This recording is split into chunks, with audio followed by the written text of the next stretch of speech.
দেখো যাবো না করে বরযাত্রী যাচ্ছি, কারণ মেঘ বৃষ্টির জল এইমাত্র ছাড়লো। তো বর বললো একটা পাথর বসা শাড়ি পরো, স্টোন দেওয়া, গোটা শাড়িতে স্টোন দেওয়া শাড়িটা আমি পরেছি। আর কেমন লাগছে তোমরা অবশ্যই জানিও। আর এখন থেকে আজকের এই দ্বিতীয় পার্টটা আমি শুরু করলাম, তোমরা ফুল ব্লগটা দেখতে থাকো বরযাত্রীকে আমরা কি করছি না করছি। তো চলো আর দেরি করবো না, ওদিকে ডাকাডাকি শুরু হয়ে গেছে। মানে আমরা তো যাবো না করে দু ভরসায় ছিলাম, আর সবাই ওদিকে রেডি হয়ে গেছে, আমাদের তো বাচ্চা কাচ্চা আছে, তাই এবার দু ভরসা করছিলাম। তো সবাই চলে গেছে, আমরা যেতে বাকি আছি। না তোমাদেরকে আমার ব্লগে অনেক অনেক স্বাগত, তোমরা দেখতে থাকো আমরা বরযাত্রীকে কি করছি না করছি। তো চলো যাওয়া যাক। তো দেখো বন্ধুরা, আমরা বরযাত্রী যাওয়ার জন্য বাসে উঠে পড়েছি। বাস সব আমাদেরই সব চেনা জানা। এই যে দিদি, আমি এই যে আমাদের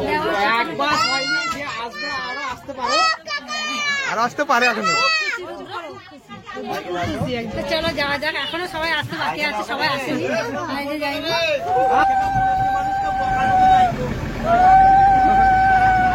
আমাদের বরযাত্রীর বাস এইমাত্র ছাড়লো, আর উলু দেওয়া যাচা বেচি চিৎকার, সত্যি সবাই একসঙ্গে না, মানে মজাটাই আলাদা হচ্ছে। আর বাসে করে যাওয়ার তো মজাটাই আলাদা, কারণ অন্য গাড়ি করে গেলে কি হয়, সবাই তো একসঙ্গে থাকে না, অল্প অল্প লোক থেকে অত এনজয় আনন্দ হয় না। তো এই বাসে এক ভর্তি আছি, সত্যি খুব ভালো লাগছে। দেখো রাস্তাটা। আর এখন আমরা 1 ঘন্টা মতো বাসে জার্নি করে যাব, তারপরে পৌঁছাবো বিয়ে বাড়ি।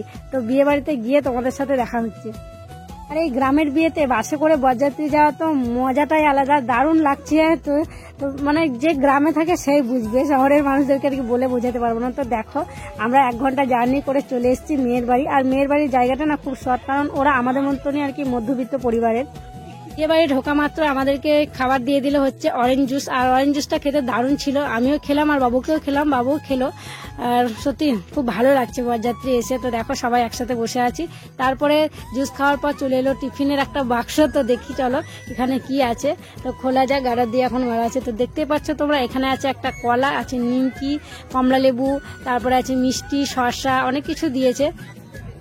দেখে না তোমরা এখানে কি কি আছে, দেখতেই পাচ্ছ স্পষ্টভাবে। নিমকিটা বাবুকে দিয়ে দিয়েছে, বাবু খেয়ে নিয়েছে। তো বন্ধুরা দেখো, এই যে কোণে আমাদের নতুন যা হতে চলেছে, আর কিছুক্ষণের অপেক্ষা, তারপরে হয়ে যাবে যা।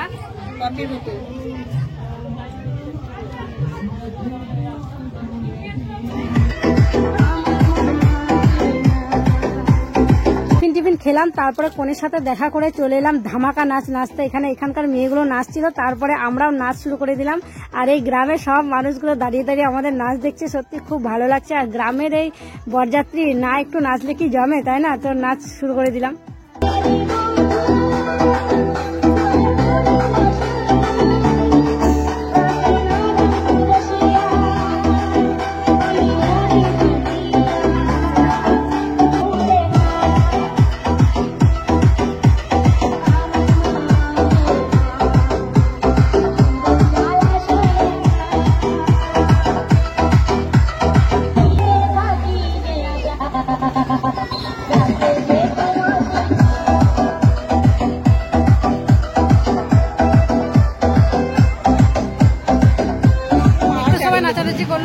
নাচানাচি করলাম, তারপর দেখো আমরা খাওয়ার প্যান্ডেলে চলে এসেছি। এখন খাওয়া দাওয়াটা সেরে নেবো, কারণ অনেকটা রাত হলো। কি বাবু, ঘুম পায় না তোমার? ঘুম আসে না? ঘুম আসে না, বাড়িতে এদিকে বসেছে দিদি জামাইবাবু, আর একদিকে বসেছে বাবু আর আমি। তো দেখো প্রথমে আমাদেরকে দিয়ে দিল পাতার পেপারটা আমি শাড়ির উপরে পেতে নিলাম। তারপর চলে এলো জলের বোতল। আর হ্যাঁ, খাবার দাবার দেখে তোমরা কোনো কিছু বিচার করো না, কারণ যে বাড়িতে বিয়ে হচ্ছে সেই কনের বাবার আর কি খুবই মধ্যবিত্ত পরিবারের।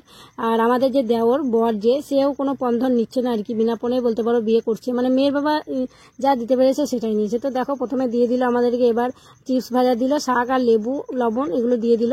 তারপর দিয়ে দিল সাদা ভাত।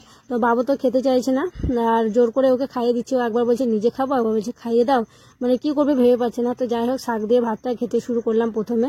তো তারপর আরো অনেক কিছু ছিল, 5 তরকারি ছিল, তারপরে ছিল ফুলকপি আলু রসা ছিল, তারপরে চলে এলো ইয়া বড় একটা মাছের পিস। তো আমাকে দেয়নি, সবাইকে দিয়েছে মাছের পিস। তো আমি বাবুকে একবার করে খাইয়ে দিচ্ছি, আর আমি একটু করে খাচ্ছি, কারণ ওকে আর হাত লাগাতে দিইনি। এখন ওই জল টল আর কি ফেলে দেবে হাত ধুতে গিয়ে, জামা টামা যখন যদি ভিজে যায়, তার জন্য আমি বললাম যে তাহলে আমি তোমাকে খাইয়ে দিচ্ছি, তাই আমি বাবুকে খাইয়ে দিচ্ছি। আর সত্যি মাছটা খেতে কিন্তু খুবই ভালো ছিল, মাছের ঝালটা। আর রুদ্রকে একটু একটু করে মাছ ছাড়িয়ে ছেড়ে দিচ্ছি। আর রুদ্র মাছটা গোটাই খেয়েছিল। তো দেখো তারপর চলে এসেছে দই, মিষ্টি, পাঁপড়, চাটনি। তো আমি এখন পাঁপড়টা বসে বসে খাচ্ছি আর বাবুকেও খাচ্ছি। তারপর দিয়ে দিল রসগোল্লা। আর রসগোল্লাটা দেখো অর্ধেকটা আমি একদম পুরো মুখে ভরে খেয়ে নিলাম। আর রসগোল্লাটা খেতে কিন্তু দারুণ ছিল। আর বাবুকে একটু একটু করে খাইয়ে দিচ্ছি। খাওয়া দাওয়া করে চলে এলাম দেওরের কাছে, মানে বরের কাছে। আর ও তো আমার দেওর, তাই ওর সঙ্গে একটু আর কি ফাজলামো করছিলাম। ওকে জিজ্ঞাসা করছিলাম যে তোমার কেমন লাগছে এখন, মানে বিয়ের আগের মুহূর্তটা কেমন লাগে, এইসবগুলো আর কি গল্প গুজব একটু করছিলাম। আর দেখা করতে এলাম কারণ এবার তোমাদেরকে বেরিয়ে যেতে হবে। কারণ বিয়ে দেখা হতো, বিয়েও তোমাদের সাথে শেয়ার করতাম, সিঁদুরদান টিঁদুরদান মালা বদল সবই শেয়ার করতাম। কিন্তু কি বলতো, মানে বিয়ের লগ্ন ভোরের দিকে আছে, তাই অত ভোরে তো থাকা যাবে না, আমাদের বাচ্চা কাচ্চা আছে, অত ভোর পর্যন্ত তো ওয়েট করা যাবে না। তাই আমাদেরকে চলে যেতে হবে খাওয়া দাওয়া করে। তো যাওয়ার আগে বরের মাথায় টোপরটা পরিয়ে দিলাম, তারপরে আমরাও একটু ছবি টবি তুলে নিলাম। তো এবার আমরা বেরিয়ে যাব, তাই ওর সঙ্গে একটু গল্প গুজব করে নিলাম। মানে ও বলছে কি করবো না করবো, একটু গল্প হলো। বরযাত্রী এসে খাওয়া দাওয়া করে আমরা এখন বাড়ি ফিরছি। তো দেখো এক একজন এক এক রকম ভাবে ঘুমাচ্ছে। এই যে দিদি, জামাইবাবু, দিদি এখন হাসছে আর জামাইবাবু খুব ঘুমাচ্ছে। আর ওইদিকে দেখো ওই যে তিনজন, কে কার মাথায়, কে কার ঘাড়ে ঘাড় দিয়ে ঘুমাচ্ছে। আর ওই যে সবাই ঘুমাচ্ছে, সবাই ঘুমাচ্ছে। আর ওই যে দুজন নিচে শুয়ে আছে, জায়গা পাইনি। ওরা এসেছিল বরের গাড়িতে, বরের গাড়িতে ওরা আর কি থাকেনি, তার জন্য বাসে জায়গা পাইনি নিচে। পরের দিন সকালে আবার ভিডিওটা শ্যুট করছি, কারণ কালকে তো বরযাত্রী থেকে আসতে প্রায় 2:30 বেজে গেছিলো, মানে শুতে পারলে বাঁচি এরকম অবস্থা ছিল, শুয়ে পড়েছিলাম। এখন বাজছে সকাল 8টা। তো দেখো বর বউ চলে এসছে। আর এটা হচ্ছে আমাদের শিবতলা।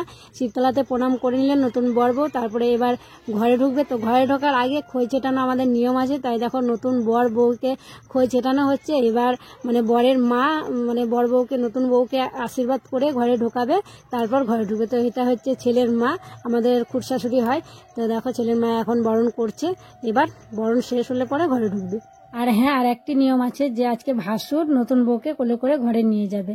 ভাসুর কোলে নিয়ে নিয়েছে দেখো। তো চলো বন্ধুরা, আজকের ব্লগটা এখানেই শেষ করছি। তোমরা সকলে ভালো থেকো, সুস্থ থেকো। আর আমাদের গ্রামের বরযাত্রী কেমন লাগলো অবশ্যই কমেন্ট করে জানিও।